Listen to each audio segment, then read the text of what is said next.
Hola a todos, bienvenidos a esta nueva clase tutorial.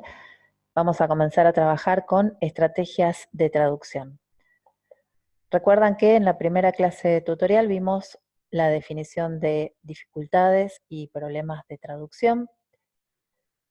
Decíamos que NOR define los problemas de traducción como situaciones que el traductor debe resolver en el transcurso de la tarea y que lo hace mediante las estrategias. En la resolución de los problemas de traducción habíamos identificado tres fases: la detección, la evaluación de posibles soluciones y la resolución. Por otra parte, definimos las estrategias de traducción como los procesos mentales que le permiten al traductor abordar los distintos problemas a los que se enfrenta en su trabajo. En Traducción Literaria 1 vamos a trabajar con las estrategias que se llaman oblicuas, ya que se alejan del traslado directo de los elementos del texto de origen al texto meta. Son la transposición, la modulación, la equivalencia, la adaptación, la reducción, la expansión, la explicitación. En esta clase vamos a hablar sobre transposición y modulación y a lo largo del año veremos las otras estrategias. La transposición la podemos definir como un cambio de categoría gramatical dentro de la oración sin que se produzca una modificación del sentido general. No se altera el contenido, sino que es otra forma de decir lo mismo. La finalidad es siempre lograr la naturalidad de la expresión en la lengua meta en todos los niveles. Podemos clasificarla como obligada cuando está exigida por el funcionamiento de la lengua, como por ejemplo en este caso.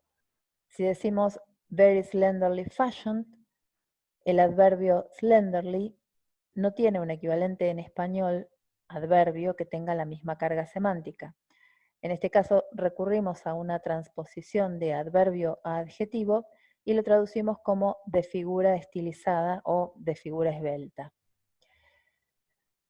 Otro tipo de transposición es la facultativa, la que responde a una elección estilística del traductor. Veamos un ejemplo.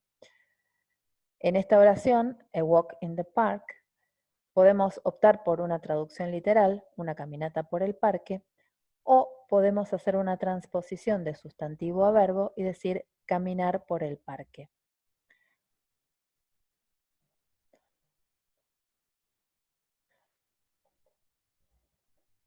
A continuación les presento algunos casos de transposición. Hay muchas posibilidades y aquí tienen algunos ejemplos. Me quiero detener en el último, que es el pronombre posesivo y artículo definido. Esto es algo que hemos visto varias veces en sus traducciones, cuando comentábamos que el inglés para las partes del cuerpo y para los objetos personales prefiere usar el pronombre, mientras que el español elige el artículo definido.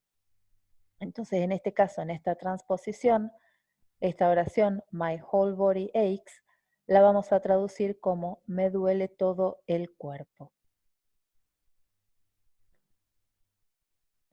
Hay otros casos de transposición un poquito más complejos, como son la transposición doble y la transposición cruzada, que vamos a ver muy brevemente.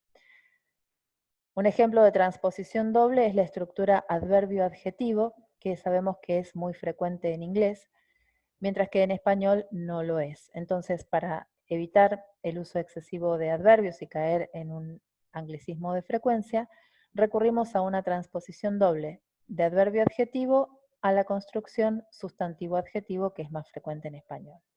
The class was absolutely quiet lo traducimos como la clase estaba en completo silencio. En el caso de la transposición cruzada, tenemos este ejemplo que es he swam across the river y lo traducimos como cruzó el río a nado. Es importante entender que las estrategias de las que estamos hablando se aplican sobre problemáticas que encontramos en el texto. En resumen, por medio de la transposición lo que buscamos es lograr naturalidad en la expresión en la lengua meta, tanto a nivel léxico como estructural. Muchas veces logramos evitar la repetición o un anglicismo de frecuencia, y en líneas generales lo que siempre vamos a intentar es mejorar la calidad de la traducción. Pasemos ahora a la modulación. La modulación es una variación en el mensaje que se obtiene por medio de un cambio en el punto de vista. El significado se mantiene, lo que cambian son los símbolos. Recurrimos a la modulación para lograr naturalidad en la lengua meta. Sabemos que de una lengua a otra, de una cultura a la otra, hay una variación, tanto en contenido como en estructura. De manera que es muy difícil que cada sintagma de la lengua de origen tenga su correspondencia exacta en la lengua meta. La modulación considera, además de la estructura, el contexto cultural, y esto nos permite elegir una forma estilística más apropiada a la lengua de llegada, correspondiente a la situación de transferencia.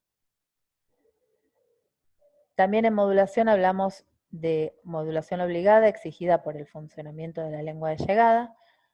Un ejemplo es eyeball to eyeball, en español vamos a decir cara a cara. Y la modulación facultativa que responde a una elección estilística del traductor.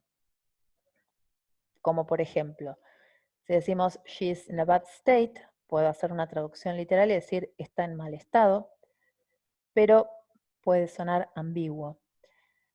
Recurro a la modulación de lo contrario negativado y digo no se encuentra bien. En esta tabla les presento varios ejemplos y casos de modulación, hay muchísimos, de una parte por otra, inversión de términos o de punto de vista, de lo contrario negativado, y también lo que es la modulación de los grandes signos, de voz pasiva a voz activa, de discurso directo a indirecto, o de la duda a la afirmación. Nos vamos a detener en el último ejemplo para hacer hincapié en lo que es el cambio de la voz pasiva a la voz activa. No hablamos de modulación cuando hacemos la traducción desde voz pasiva a la pasiva con C, porque sigue siendo una estructura pasiva. En este ejemplo que tenemos aquí, the questions are forgotten, las preguntas desaparecen. Hay un cambio de voz pasiva a voz activa. En resumen, mientras que con la transposición hablábamos de un cambio de categoría gramatical, en modulación el cambio es en el plano del mensaje. Es un cambio más abstracto y más complejo. Espero que les haya parecido interesante el tema. Los invito a participar en el foro si les queda alguna pregunta o quieren que profundicemos sobre algo de lo que vimos hoy. No olviden completar el cuestionario. Nos encontramos en el foro. Muchas gracias.